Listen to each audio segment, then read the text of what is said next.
Bendiga, qué gusto poder verles de nuevo en esta tarde. Qué bendición que están aquí, también las demás iglesias que anoche también estuvieron. He estado orando por ustedes, me da mucha alegría poder volver a verlos. Pero, pero miren, yo sé que no los conozco, no me conocen. Y a veces el decir, qué alegría poder verlos, es como ni nos conoce, pastor. O sea, ¿cómo le puede dar alegría? Pero mi alegría viene de estar aquí en Ciudad Juárez. Ciudad Juárez para mí es una ciudad que me encanta. No estoy siendo hipócrita. No me digas, ¿verdad? Escúchame primero lo que te voy a decir. Yo sé que tal vez Ciudad Juárez para la mayoría de los mexicanos pues no es atractivo. Es una frontera y pues como que no hay mucho que hacer, ¿verdad? Más que venir al consulado y formarte ahí en la fila para pasar a Estados Unidos.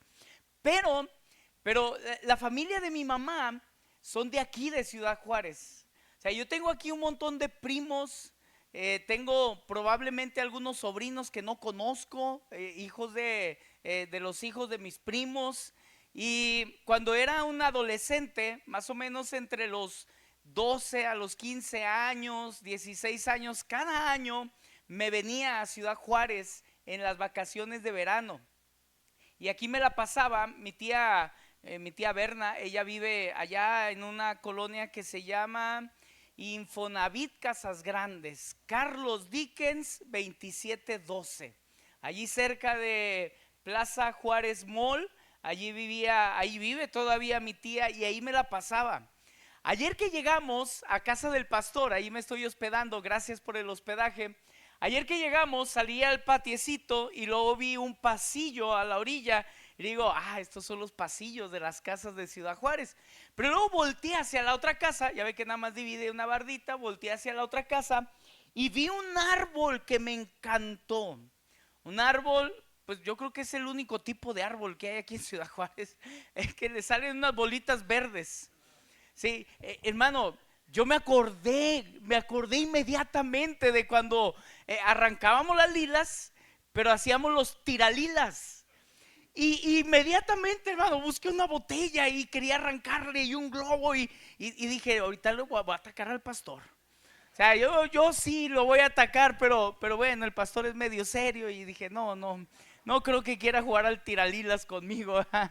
En aquel tiempo le tirábamos a los perritos, a los gatitos, pero ahora corremos más riesgo de ir a la cárcel por pegarle a un gatito que por darte a ti en el ojo. No te voy a dar, no pienses, todavía no lo hago, pero no sé, estoy casi decidido a que hoy en la tarde lo voy a hacer y al que se esté durmiendo en la noche, ese árbol está lleno de lilas. Sí, y tengo buena puntería, ¿eh? Bueno, vamos a abrir las Biblias, por favor, a Mateo capítulo 5, versículo 27 al 30. ¿Sí juegan todavía los jovencitos al tiralilas o ya no? Sí, porque me imagino que sí supieron de lo que hablaba, ¿verdad? Excelente. Nunca rompan la tradición. Miren, si quieren dejen de venir a la iglesia, pero no dejen de hacer tiralilas. No, lo dije o lo pensé. No, hermano, no se crean, fue una broma nada más. Mateo capítulo 5, versículo 27 al 30. Dice la Biblia en este pasaje lo siguiente: oísteis que fue dicho, no cometerás adulterio. Pero yo os digo que cualquiera que mira a una mujer para codiciarla ya adulteró con ella en su corazón. Por tanto, si tu ojo derecho te es ocasión de caer, sácalo y échalo de ti. Pues mejor te es que se pierda uno de tus miembros, sino que todo tu cuerpo sea echado al infierno. Y si tu mano derecha te es ocasión de caer, córtala y échala de ti. Pues mejor te es que se pierda uno de tus miembros y no que todo tu cuerpo sea echado al infierno.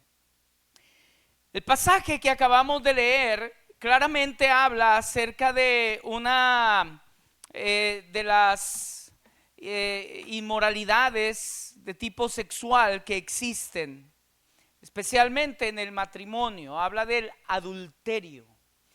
Aquí sí hay gente casada, pero aunque tú seas soltero, lo que yo quiero en esta tarde es que saquemos el principio bíblico para que ustedes y yo podamos saber cómo vencer la inmoralidad sexual. El tema de este mediodía, el tema se llama ¿cómo vencer a la inmoralidad sexual? Venciendo a la inmoralidad sexual. Vamos a orar, jóvenes. Cierren sus ojos, por favor. Vamos a orar. Padre, te doy gracias por este momento y pido tu ayuda y tu gracia. Pido sabiduría y la llenura de tu Espíritu Santo. Y especialmente, Señor, yo no quiero ser un hombre que provoque instintos. Al contrario, quiero que esos instintos que naturalmente tenemos puedan ser derrotados con tu poder. Que ninguno aquí, Señor, sea un número en las estadísticas tan vergonzosas que nuestra sociedad tiene en cuanto a lo sexual. Hay una necesidad grande de que entendamos tu palabra y el propósito que tú tienes para nuestras vidas. Usa mi vida y bendice los corazones que estarán oyendo y que salgamos victoriosos todos en el nombre de Jesús. Amén.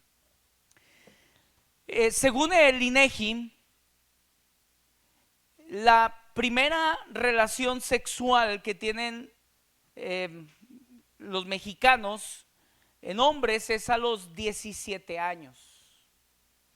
En las mujeres es a los 18 años.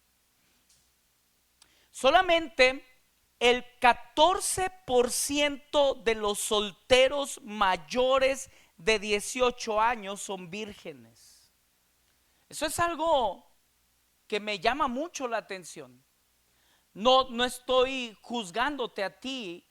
Lo que voy a decir es solamente un ejemplo. El 14% de los solteros mayores de 18 años son vírgenes. Si hubiera aquí en este auditorio 100 jóvenes mayores de 18 años, solamente de esos 100, uno sería virgen de acuerdo a la estadística que tenemos. Solamente uno de los 100 que estuvieran aquí. También el 50% de los hombres y el 40% de las mujeres se atreverían a ser infieles. Y estas estadísticas, joven, son estadísticas que se hicieron en jóvenes en nuestro país. México ocupa el primer lugar a nivel Latinoamérica en embarazos de adolescentes. México es el primer lugar de toda Latinoamérica en la cantidad de embarazos en adolescentes. Yo tengo ahorita 39 años de edad. Cuando pasé por la secundaria, entré de 12 años, salí a los 15 años. Hace 25 años que salí de la secundaria, pero yo recuerdo que antes de graduar de la secundaria, dos compañeras de mi salón, de mi grado, ya no terminaron porque estaban embarazadas. La inmoralidad sexual es algo que está atacando la vida de los jóvenes. Vivimos en una sociedad hipersexualizada hoy en día. No podemos nosotros abrir confiadamente las redes sociales porque casi siempre te va a aparecer alguien bailando y mostrando su cuerpo, o personas haciendo bromas de un tipo inmoral. El pasaje que acabamos de leer, el Señor Jesucristo nos muestra el pecado que se comete con los ojos. Él dice, oísteis que fue dicho, no cometerás adulterio. Pero yo os digo que cualquiera que mira a una mujer para codiciarla, ya adulteró con ella en su corazón. Lo que el Señor Jesús está enseñándonos en este pasaje es que sí hay una batalla en la vida de los hombres, varones, que tienen diariamente con lo que ven, con los ojos. Pero hoy en día no son solamente los varones los que tienen esa batalla, sino que aún las mujeres están teniendo esa batalla. Descubrí a unos jóvenes que se estaban enviando fotografías a través del WhatsApp. Él cometió el error de abrir su WhatsApp y yo estaba cerca de él. Como soy medio chismoso, volteé a verlo. Inmediatamente observé que una muchachita también de la iglesia cristiana, no de nuestra iglesia, pero sí de una iglesia cercana, le había enviado una fotografía indecente. Y él le estaba mandando también fotografías indecentes. Esto no era un contacto físico, pero era algo que estaba produciendo una sensación en su cuerpo, y eso venía a través de la vista, a través de lo que estaban viendo. Este pasaje nos enseña el pecado que se comete con los ojos. Y lamentablemente muchos jóvenes cristianos hoy en día están perdiendo la batalla con sus ojos. Algunos de ustedes no se atreverían a enseñarnos probablemente el historial de las páginas que visitan en el internet porque están viendo pornografía. Cuando están a solas en alguna recámara, nadie los ve, se olvidan de que Dios los ve, se han hecho insensibles a la omnipresencia de Dios, que estás perdiendo la batalla con lo que estás viendo allí en tu recámara.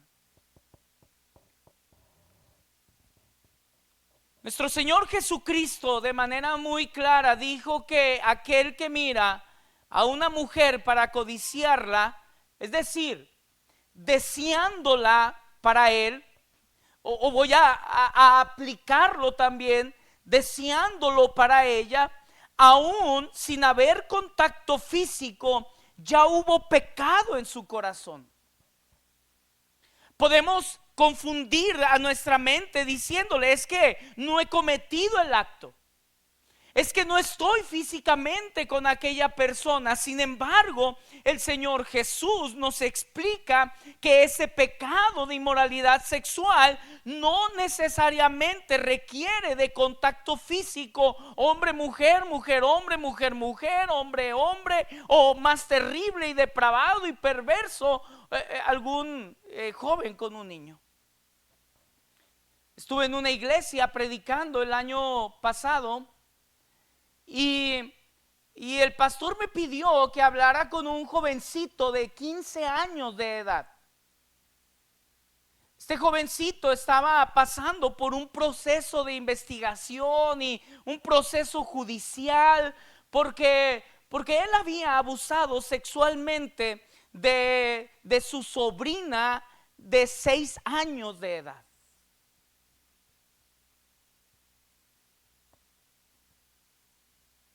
Historias como esa te pudiera contar varias.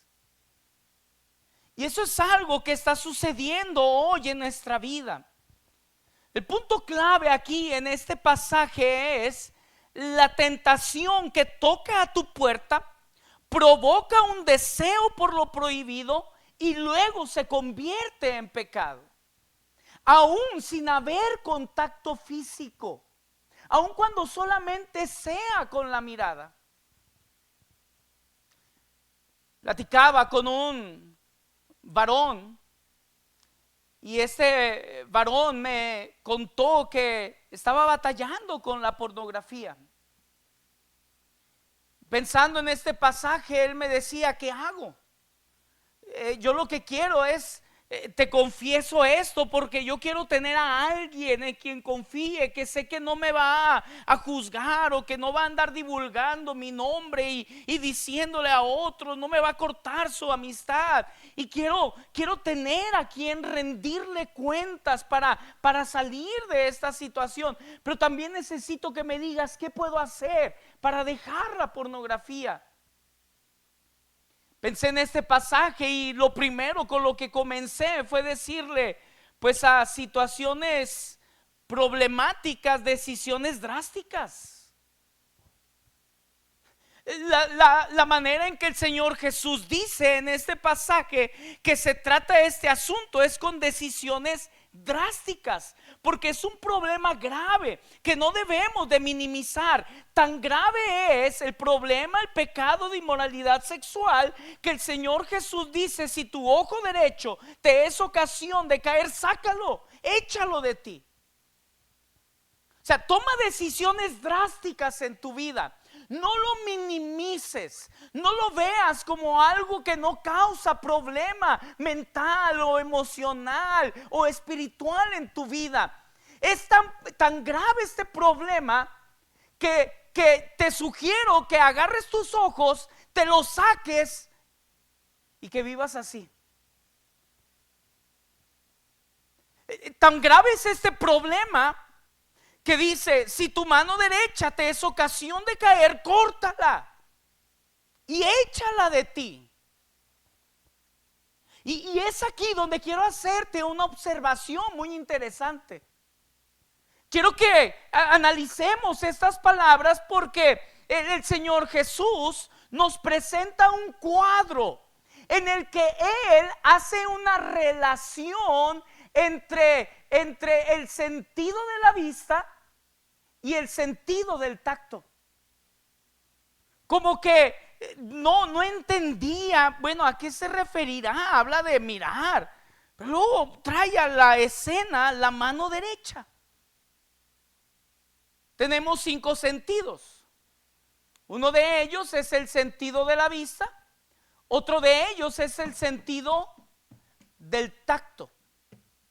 Y el Señor Jesús, hablándonos de este grave problema y las decisiones drásticas que debemos de tomar para salir victoriosos, primeramente hace esta relación entre la vista y el tacto. Y específicamente en este pasaje lo está haciendo en el área sexual. Si tu ojo derecho te es ocasión de caer, córtalo, sentido de la vista. Enseguida dice: si tu mano derecha te es ocasión de caer, córtala. En otras palabras, hermano, lo que el Señor Jesús, joven, señorita, está diciendo en este pasaje, lo que Él nos está enseñando es que primero ves y luego deseas tocar. ¿Sí o no está esa relación? Ves y luego tocas. O también ves y luego deseas tocarte.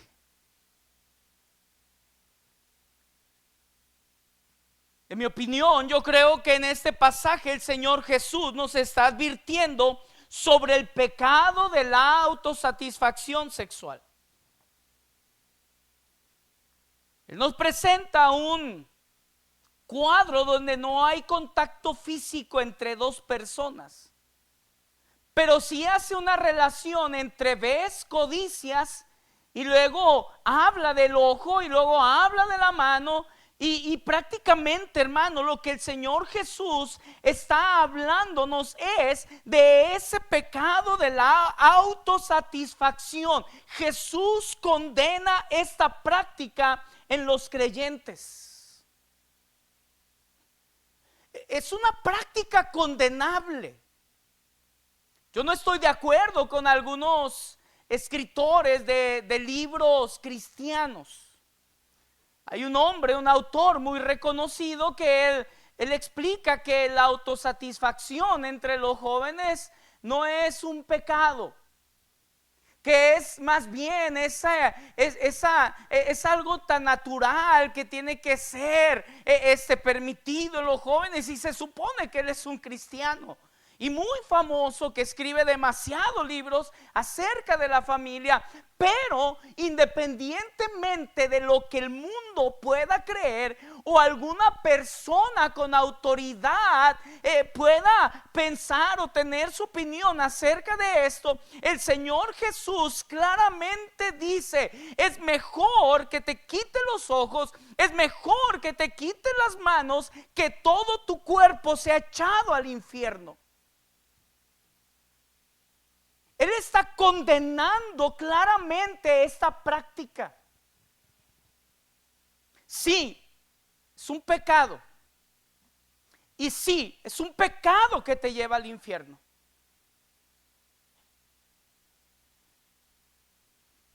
Definitivamente el Señor Jesús desea que nuestras vidas estén libres de inmoralidad sexual. Lamentablemente hoy en día, como las estadísticas lo dicen, vivimos en una sociedad hipersexualizada, y se nos presenta cada día más y más una vida con un estilo de libertinaje tremendo, donde nos hacen pensar que no tiene absolutamente nada de malo que los jóvenes y las señoritas vivan de esa manera.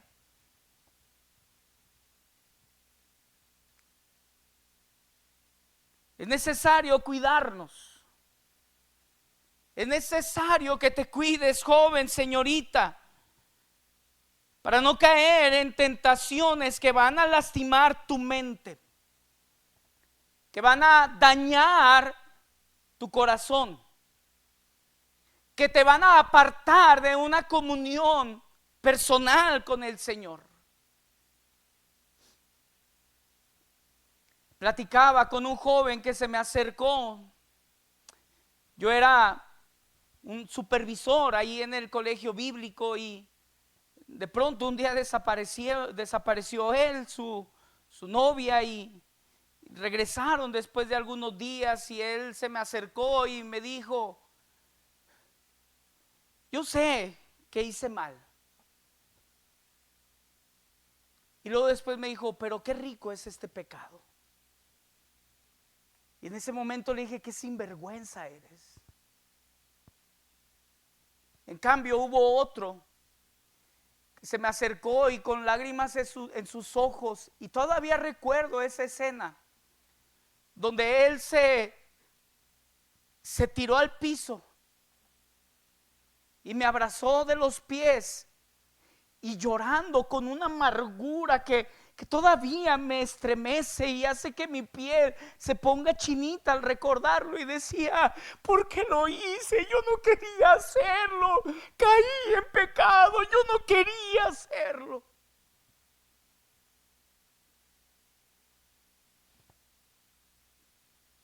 Es necesario cuidarnos.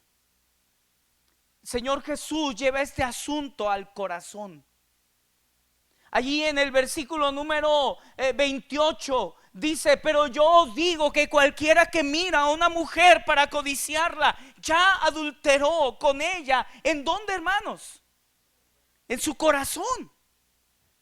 El asunto de la inmoralidad sexual, el Señor Jesús lo traslada hacia el corazón.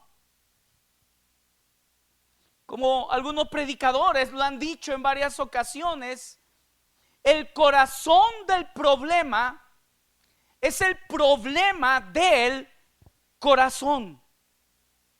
Jesús lleva el asunto al corazón. El pecado lo cometió en su corazón. ¿Y por qué lo lleva al corazón? Bueno, joven, señorita, lo lleva al corazón porque es precisamente de allí, de nuestro corazón, de donde surge lo bueno, pero también de donde surge lo malo.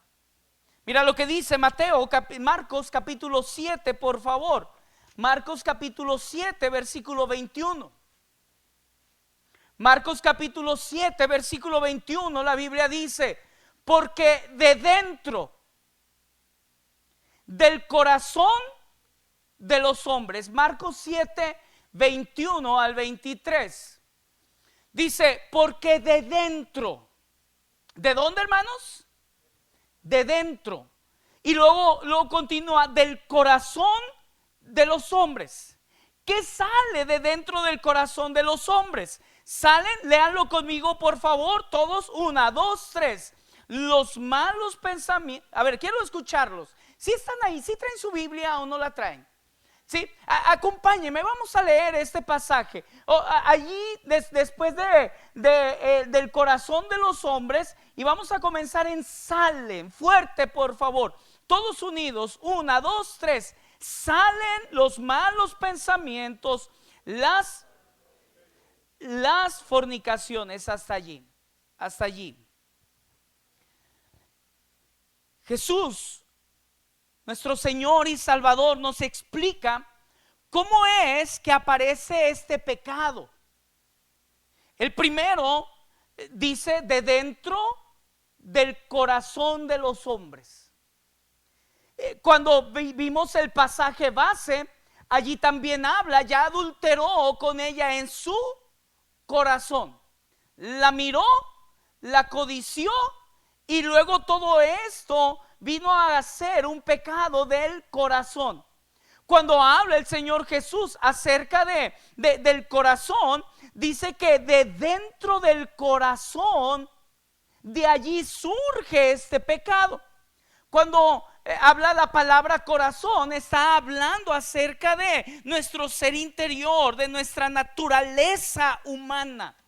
De ahí del centro de operaciones, del centro de nuestras emociones, de nuestra voluntad. De dentro del corazón habla de nuestra naturaleza caída. También enseguida habla de los malos pensamientos. De dentro del corazón salen los malos pensamientos. Ahora nos habla de la mente. Primero habla del corazón y luego habla de la mente. Y luego enseguida comienza a hablar adulterios, fornicaciones, la ejecución del pecado. El proceso, para que lo entendamos bien. ¿Por qué? ¿Por qué estoy cayendo en este pecado? ¿Qué es lo que sucede en mi vida? ¿Qué es lo que está pasando? Bueno, el proceso para que caigamos en tentación sexual es así. Primero, viene un deseo por lo prohibido. Segundo, viene un deseo, ese deseo por lo prohibido se comienza a desarrollar, comienza a crecer en nuestra mente. Y enseguida viene la caída en pecado. Del corazón pasa a la mente y luego en la mente crece y termina en pecado. Se ejecuta el pecado. Acompáñame a Santiago capítulo 1 versículo 14.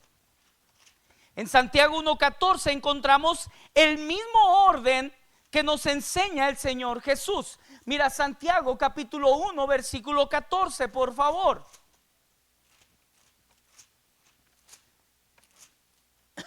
Santiago capítulo 1 versículo 14, la Biblia dice: sino que cada uno es tentado cuando de su propia ¿qué? Concupiscencia. La palabra concupiscencia, no te quiebres la cabeza, ¿qué significará? La palabra concupiscencia significa un deseo por lo prohibido. Dice Santiago: cuando alguno es tentado, no diga que es tentado de parte de Dios. Versículo 14: sino que cada uno es tentado cuando de su propia concupiscencia, de su propio deseo por lo prohibido es atraído y seducido. Versículo 15: entonces la concupiscencia, entonces el deseo por lo prohibido, después que ha concebido, da a luz el pecado, y el pecado, siendo consumado, da a luz la muerte. El Señor Jesús comenzó diciendo: de los deseos de tu naturaleza humana, de esos deseos carnales, del corazón, viene el deseo por lo prohibido.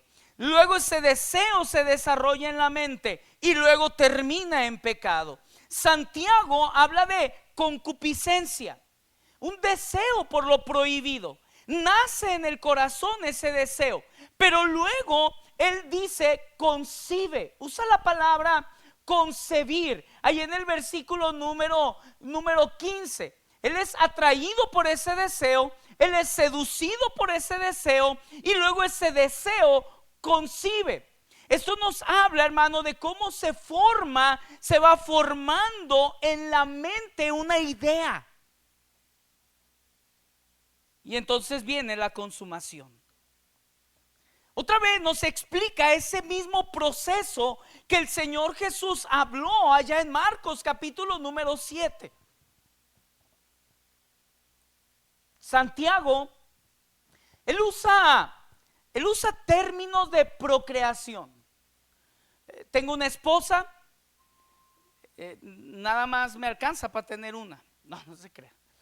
Tengo una esposa, tengo 2 hijos.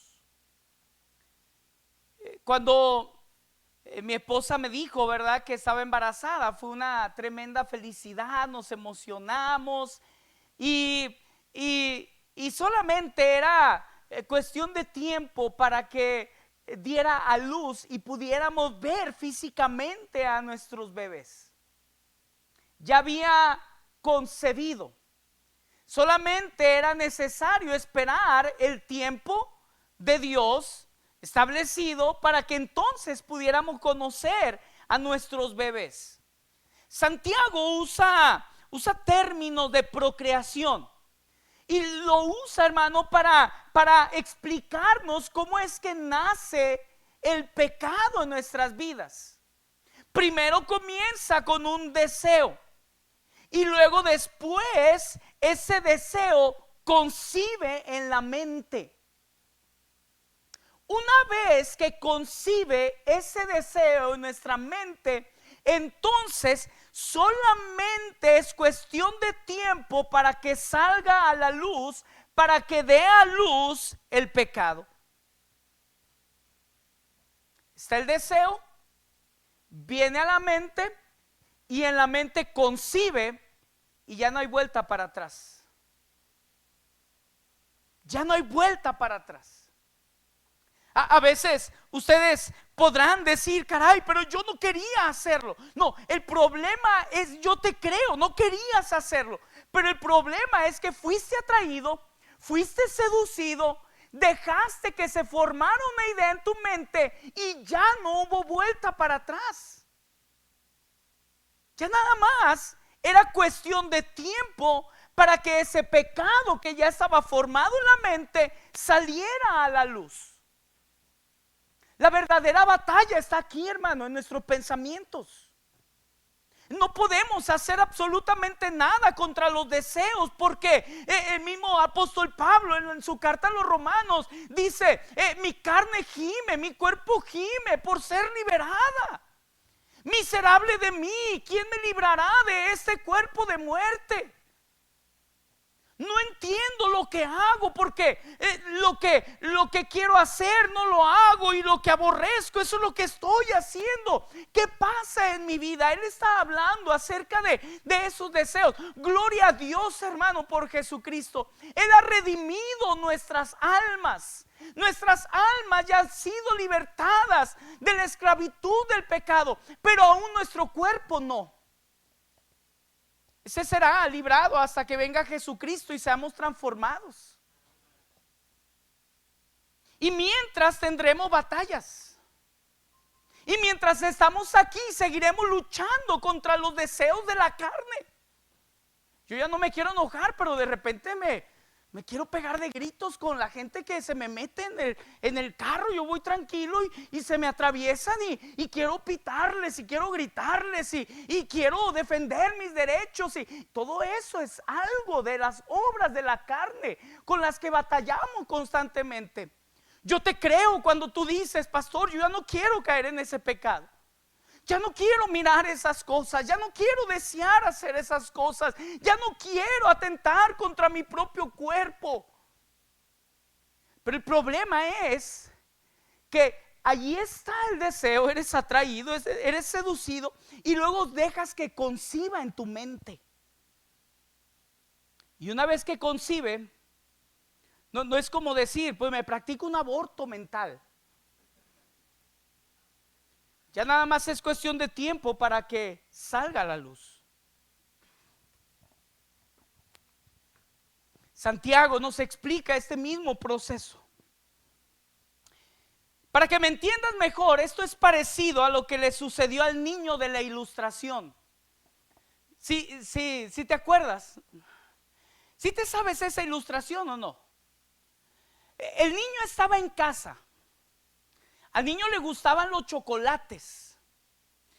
Tranquilo en casa, sentado en la sala de su casa, y luego de pronto en su corazón sintió el deseo de un chocolate, pero tenía prohibido el chocolate. Siente el deseo del chocolate y empieza a pensar y luego vienen ideas. Se levanta y dice, bueno, voy a salir a la calle, pero no voy a pasar por la tienda de chocolates, por la tienda, no voy a pasar por la tienda. Sale de casa, comienza a caminar y luego pasa por la tienda y en su mente él se dice a sí mismo, bueno, voy a entrar a la tienda, pero no voy a pasar por el pasillo de los chocolates. Entra a la tienda y mientras está allí en la tienda, entonces se le ocurre otra cosa. Dice, bueno, voy a pasar por el pasillo de los chocolates, pero no voy a agarrar ni un solo chocolate. Pasa por el pasillo de los chocolates, ve los chocolates que le gustan y luego entonces piensa y dice, bueno, voy a agarrar un chocolate, pero no lo voy a abrir. ¿Y qué crees que pasó? Se lo comió.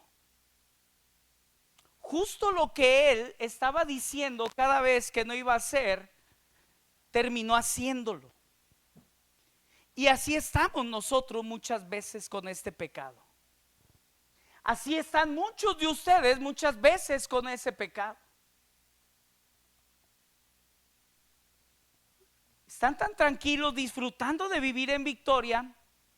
Viene un deseo y luego ese deseo concibe en la mente y nada más es cuestión de tiempo para que se ejecute el pecado. El problema de este niño fue que él fue formándose ideas pensando que no caería en el pecado, que no se comería ese chocolate.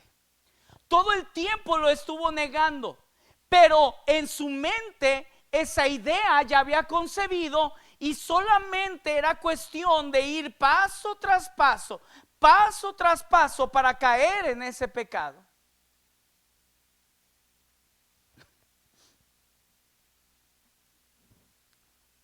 ¿Qué hacemos para tener victoria?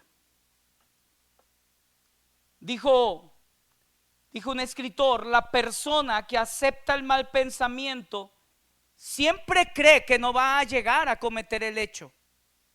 Pero cuando el diablo le presenta la oportunidad, entonces lo consuma porque ya lo había aceptado en su mente. Quiero que seamos ayudados. Después de darte esta introducción y explicarte un poco acerca de cómo es que aparece este pecado, cómo es que se desarrolla y cómo es que probablemente tú te sientas identificado o identificada con la ilustración del niño y ciertamente viene el deseo y luego concibe en la mente y te autoengañas diciendo no lo voy a hacer y terminas haciéndolo y luego te lamentas por lo que pasó. En primer lugar, para tener victoria, debemos vencer el deseo por lo prohibido.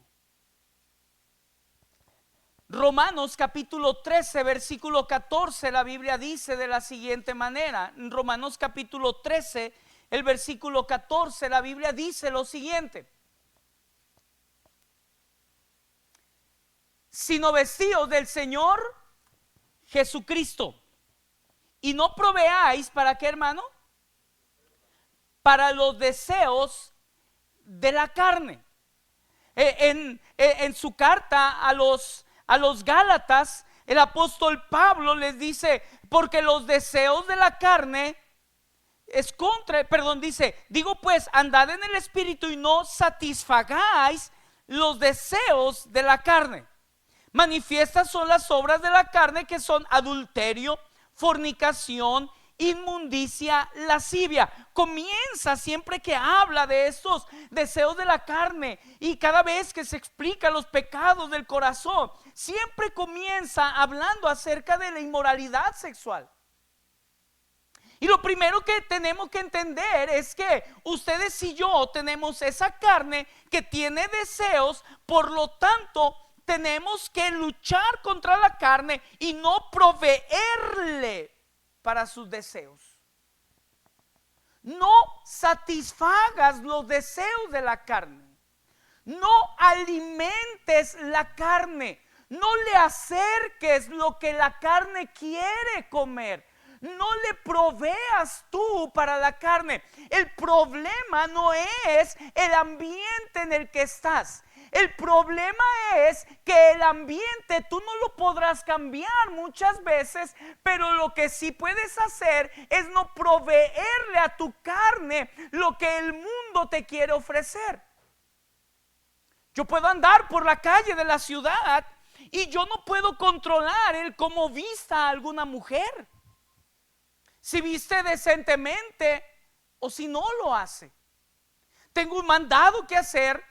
Tenemos que comer, tengo que ir a la carnicería, me acerco a la carnicería, llego allí al lugar, voy a comprar la carne, no voy a hacer nada malo. En mi mente no está el que quiero ir a buscar mujeres, quiero ir a ver mujeres, no. Pero yo no controlo lo que otros hacen, yo no controlo cómo visten, yo no controlo cómo se sientan, yo no controlo sus vidas. Pero es entonces donde debo estar consciente que puedo encontrarme con tentaciones en el camino, por lo tanto no voy a proveer para esos deseos de mi carne. Por cierto, entre paréntesis, es cierto que es importante cómo vestimos. Para algunos no lo es, pero cuando pensamos bíblicamente y cuando pensamos como el Señor Jesucristo, cuando habla de ver a una mujer y codiciarla, generalmente alguien codiciará a una mujer que deja mucho que ver de su cuerpo. Iba pasando un hombre con su esposa, iba por la calle caminando, muy contentos, muy felices, y luego de frente viene otro hombre, y aquel hombre mira a esta mujer y luego se le queda viendo, y luego cuando pasa la sigue viendo, y el esposo obviamente se enoja y voltea a ver al hombre y le dice: hey, ¿qué pues? ¿Qué le ves a mi mujer? Y luego el otro le dice: hey, tranquilo, nomás lo que tú me permites verle. El papá se puede enojar, pero el papá le permite que la hija ande enseñando algo en la calle. No te enojes, tú se lo permites. El esposo se enoja. ¿Por qué te enojas? Tú se lo permites. Tú te enojas. Es que esos hombres perversos. No, es su naturaleza. Tú se los permites. Por eso la Biblia, hermano, nos dice: no proveas para los deseos de la carne. Sonará, hermano, como ¿a qué se refiere? Bueno, tú no les des ocasión para que ellos alimenten sus deseos, y tú también cuida de no proveer para tus deseos. Si sabes que esas páginas de internet te muestran o te llevan a sitios incorrectos, no los uses, no proveas para los deseos de la carne. Si tú entiendes que hay ciertas tareas que te dejan en el internet, entonces busca otras opciones para que no llegues a esas páginas incorrectas. Me llamó la atención un joven de nuestra iglesia, una señorita con no muy buenas intenciones. Él me platicó, le habló y comenzó a hacerle preguntas y luego comenzó a ser indiscreta. Y luego él en el chat del Messenger le escribió, le dijo: ni empieces. Y a partir de ahí ella ya no lo molestó. Y a veces lo vemos y le echo carrilla y ni empieces.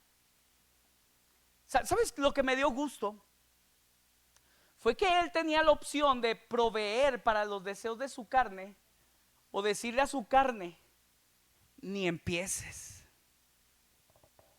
Y yo creo que debemos hacer eso. Ya llegó la tentación y luego te hablas a ti mismo, en lugar de formarte una idea pecaminosa, te hablas a ti mismo y te dices: ni empieces, te corto la mano, ni empieces, te saco el ojo.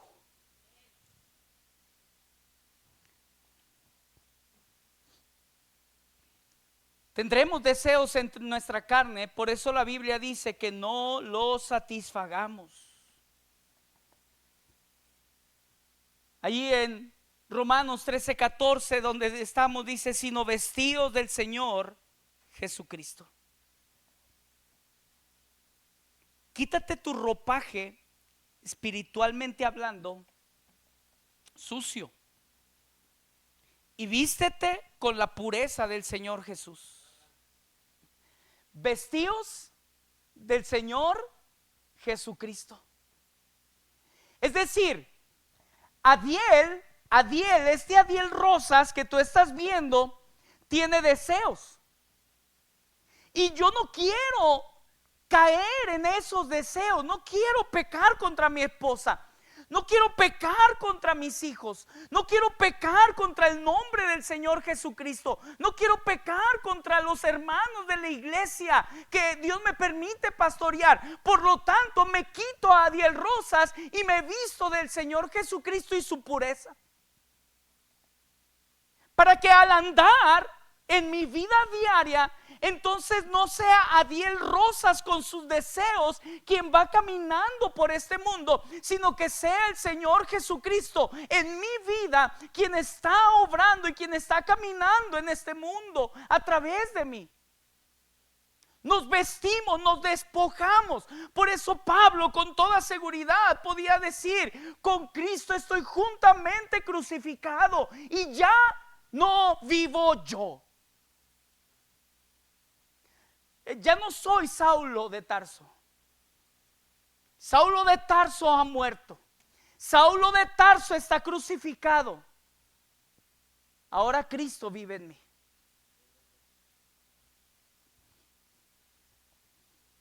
Vence el deseo por lo prohibido. No proveas para tu carne, no satisfagas los deseos de tu carne. Vístete del Señor Jesús, anda en el Espíritu. 2 Corintios 10, por favor. 2 Corintios capítulo 10, versículo 3 al 5.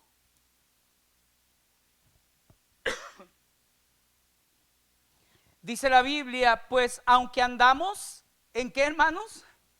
En la carne. No militamos según la carne. Mira, no sabía que estaban pasando aquí los versículos. Pues aunque andamos en la carne, no militamos según la carne. Porque las armas de nuestra milicia no son carnales, sino poderosas en Dios para la destrucción de fortalezas, derribando argumentos y toda altivez que se levanta contra el conocimiento de Dios, y llevando todo pensamiento a la obediencia a Cristo. Debemos en primer lugar vencer a nuestra carne, y lo hacemos con el Señor Jesucristo, vistiéndonos de Él con su pureza, pero también debemos vencer en nuestra mente. ¿Te acuerdas que en esa introducción te hablaba que la mente juega un papel muy poderoso en la caída del pecado? ¿En pecado? Es aquí, hermano, donde está la verdadera batalla, en nuestros pensamientos. ¿Es aquí donde ganamos o es aquí donde perdemos? Entonces, si vamos a ganar, necesitamos, ustedes y yo, derribar fortalezas. La Biblia dice allí en el versículo 4: las armas de nuestra milicia no son carnales, sino poderosas en Dios para la destrucción de fortalezas.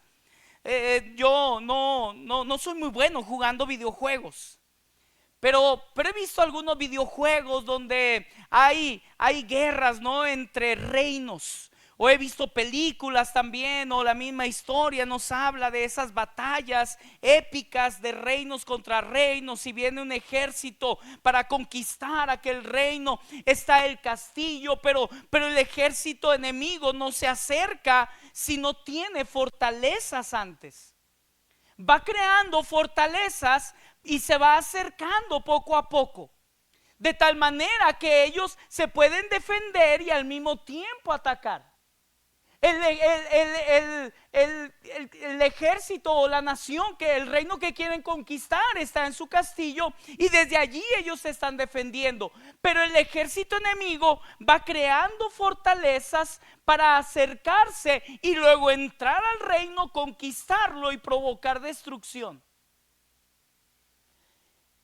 Hay fortalezas a nuestro alrededor que el enemigo ha creado, ha formado. Y es desde allí, desde esas fortalezas, que entonces él lanza sus dardos envenenados. Desde allí él lanza sus flechas con la intención de conquistar nuestro cuerpo, con la intención de conquistar nuestra mente, con la intención de hacernos caer en pecado. Y luego, cuando observa el enemigo que nosotros no nos defendemos, se acerca más. Y nosotros le cedemos a él ventaja. Por eso la Biblia dice que necesitamos armas espirituales para derribar esas fortalezas. Y cuando nosotros derribamos las fortalezas, entonces estamos alejando al enemigo, para que no nos conquiste con sus deseos, para que no nos conquiste y nos derribe y nos haga sufrir. Necesitamos limpiar nuestra mente constantemente. Aquí se forman fortalezas. Tal vez tú te has propuesto: ya no voy a volver a caer. Ya, basta, ya no voy a volver a hacerlo, ya no voy a volver a ver eso, ya no voy a volver a mandar esa fotografía, ya no voy a ver esa, ya no lo voy a hacer jamás. Pero ya hay fortalezas en tu mente. Ya se crearon esas fortalezas. Ahora lo que tienes que hacer no es solamente decidir: ya no lo quiero hacer. No, lo que tenemos que hacer es derribar esas fortalezas. Tenemos que sacar al enemigo de nuestra mente. Tenemos que destruirlo. Por lo tanto, necesitas limpiar tu mente. Allí en el capítulo 7, en el versículo número 1, allí mismo en 2 Corintios, la Biblia dice: así que, amados, puesto que tenemos tales promesas, limpiémonos de toda contaminación de carne y de espíritu. Necesitas limpiar tu mente. ¿Con qué limpiará el joven su camino? Con guardar tu palabra. Lo que tienes que tener, hermano, en tu mente son esa espada del Espíritu gobernando tus pensamientos. Porque esa espada del Espíritu, que es la palabra de Dios, estará derribando esas fortalezas. Necesitas tener la palabra de Dios guardada en tu mente. Necesitas tener la palabra de Dios fluyendo en tus pensamientos, limpiando tu mente, limpiando los deseos de la carne. Necesitamos, hermano, memorizar Biblia. Y confesar pecado. Si confesamos nuestros pecados, Él es fiel y justo para perdonar nuestros pecados y limpiarnos de toda maldad. Crecí en un hogar cristiano, mi padre es pastor. Está a punto de, en este año, cumplir 50 años pastoreando. Hubo una etapa de mi vida donde me alejé del Señor. Y sí, yo también batallé con inmoralidad. A muy temprana edad perdí mi virginidad. Seguía batallando y llegó un momento donde ya no quería. Y fui delante de Dios y confesé mi pecado. Y yo sé que Él me perdonó. Yo sé que Él me limpió. Seguí luchando y luchando y no entendía por qué no podía dejar de luchar, hasta que un día me senté en la sala de la casa. Estaban mi papá y mi mamá y les dije: necesito hablar con ustedes. Me vieron un poquito confundidos, como si no entendieran qué era lo que les iba a decir, y les digo: yo ya no quiero seguir batallando, ya no quiero seguir luchando con esto. Y ese día a mis padres les confesé, sin detalles, la vida inmoral que había llevado. Ese día se quitó un peso de mi vida. Sabía que estaba limpiando mi mente. Delante de Dios, Él me limpió. Pero mi pecado también era mi pecado en contra de mis padres. Limpia tu mente. Confiesa tu pecado. Llénala de la palabra de Dios.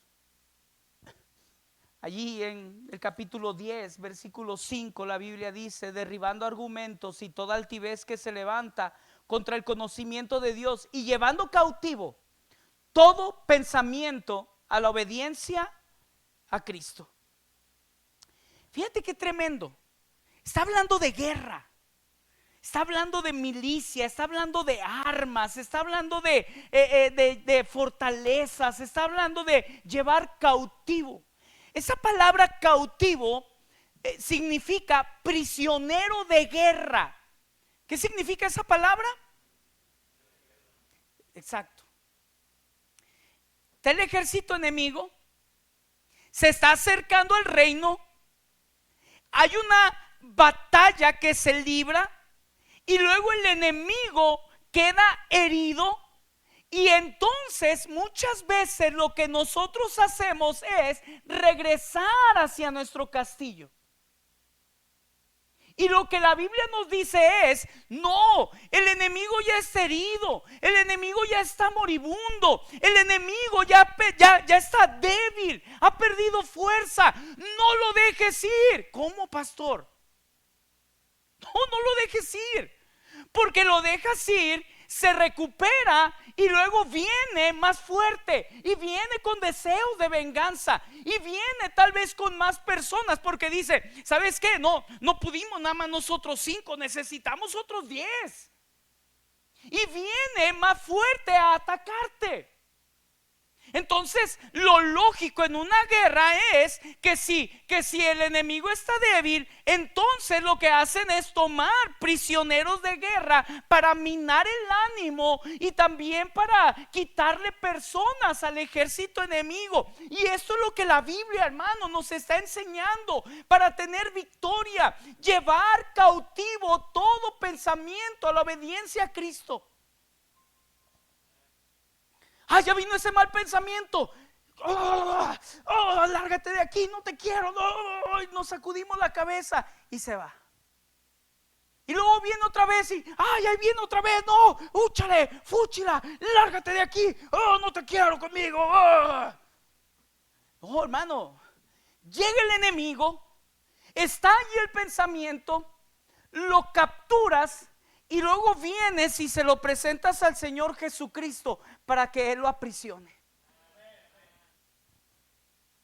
para que se quede prisionero, para que Él entonces clave ese pecado en su cruz y me recuerde: eres limpio por mi sangre que he derramado por ti.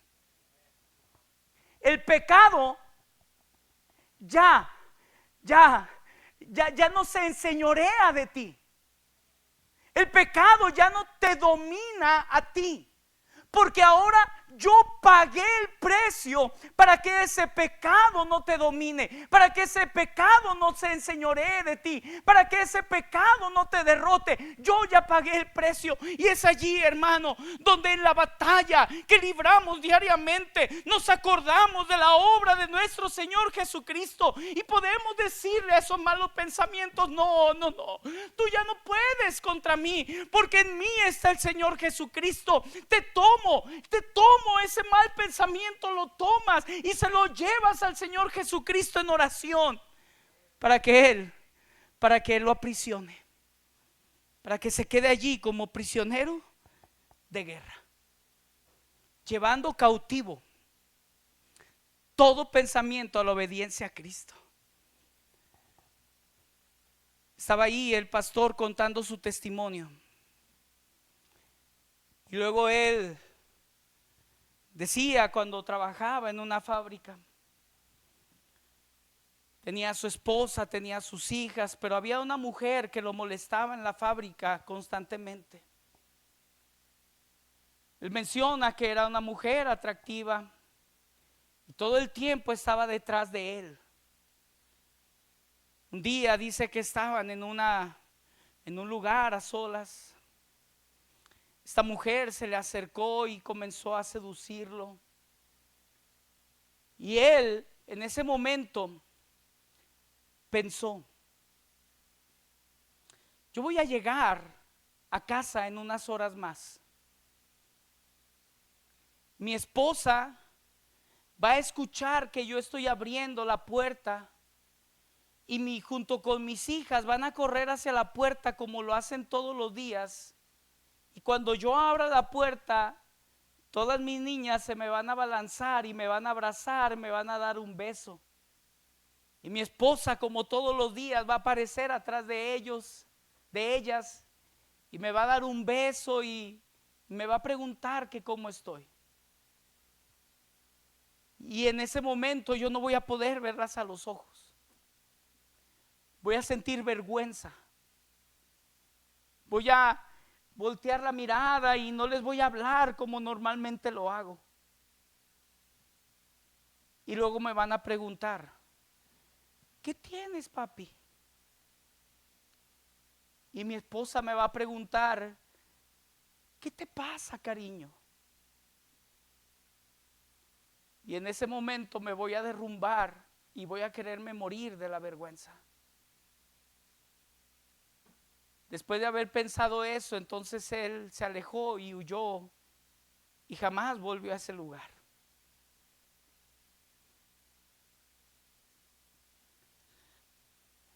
Cuando vives en esa inmoralidad, te comienzas a alejar de los que te aman. Te alejas de la iglesia. Ya no quieres ver a tu pastor. Te comienzas a alejar de mamá o de papá. Comienzas a sentir esa vergüenza. Con el paso del tiempo, entonces tú insensibilizas tu corazón. Ahora ya no te pones nervioso cuando vas a ver algo inmoral en el celular. Ahora ya no hay ese miedo. cuando alguien te envía una fotografía incorrecta. Ahora hasta comienzas a desearlo constantemente. Es allí donde debes darte cuenta que has sido derrotado. Y hoy es el día donde puedes decir, ya no más. Señor Jesús, ayúdame. Te necesito. No quiero vivir de esta manera. Porque el que fornica contra su propio cuerpo peca. Y tomar decisiones drásticas.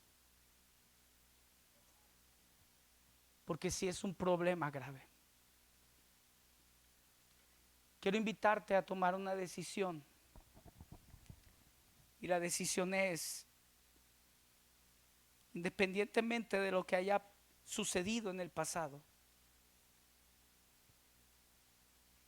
que hoy tú decidas, voy a vivir en pureza el resto de mis días. Tal vez no ha sucedido nada en tu pasado, pero aún debes reafirmar hoy la decisión, voy a mantenerme en pureza. Joven, señorita, tú estás luchando en una sociedad que todos los días te ataca. Tremendo. Eso no se veía en mis tiempos. Tú estás luchando y quiero que seas victorioso. Quiero que seas victoriosa. Tal vez no estás acostumbrado, acostumbrada, pero el apóstol Pablo dice que presentemos nuestros cuerpos en sacrificio vivo.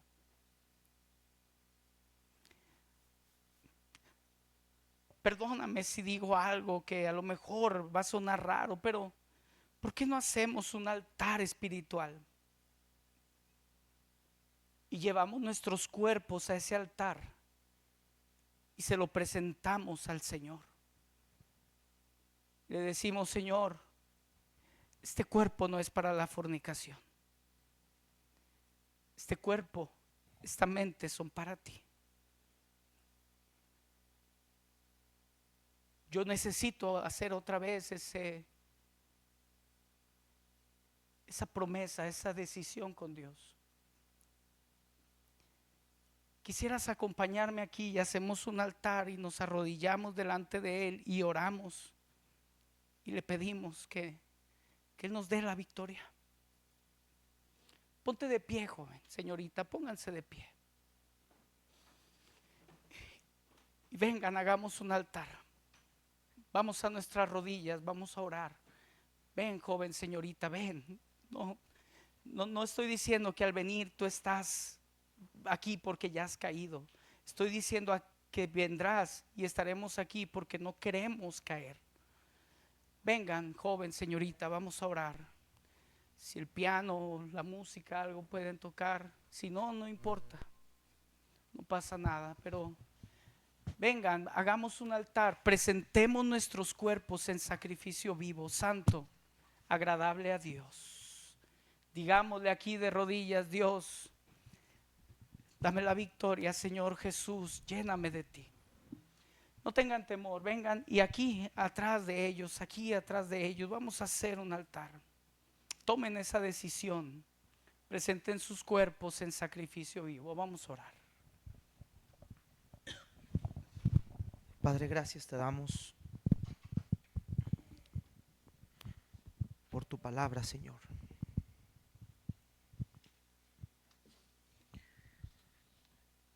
Tú conoces el corazón y la mente de cada joven aquí.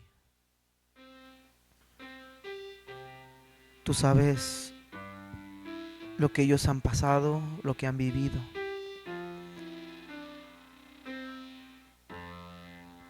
Yo te pido que los ayudes a estos jóvenes en ese voto o compromiso de mantener su pureza. Señor, quizá hemos caído, quizá hemos pecado, pero dice tu palabra que el que confiesa su pecado y se aparta alcanza misericordia. Te ruego que nos ayudes a pelear a todos contra la inmoralidad. Tu palabra dice que el que piensa estar firme, mire que no caiga. Y cada vez más a través de nuestras redes sociales y a través de la tecnología que tenemos a la mano, Señor, la inmoralidad está al borde solamente de una tecla. Y podemos incluso por una tecla perder un matrimonio, perder la comunión contigo, perder nuestro futuro. Bendice a estos jóvenes que han hecho este compromiso y que están delante de ti. Quizá algunos con fallas y errores, quizá sí, pero en ti hay gracia, Señor, y hay perdón y hay restauración. En ti hay victoria, Señor. La Biblia dice, jóvenes, resistir al diablo y él huirá de vosotros. No podemos solos, no podemos con nuestras propias fuerzas, pero el Espíritu Santo nos fue dado por fe y por Cristo. Aprende a confiar en Dios, pero también aprende a confiar en tus papás, aprende a hablar con tu pastor, aprende a buscar ayuda, busca ayuda. La inmoralidad sexual es un pecado muy fuerte, muy adictivo, pero para Dios no hay nada imposible. Lean su Biblia, jóvenes, conozcan la palabra de Dios, amen la palabra, amen las predicaciones, amen orar, porque eso les dará la fortaleza, las herramientas, el armamento para contrarrestar a este mundo caído. Vamos a tomar nuestros lugares, jóvenes.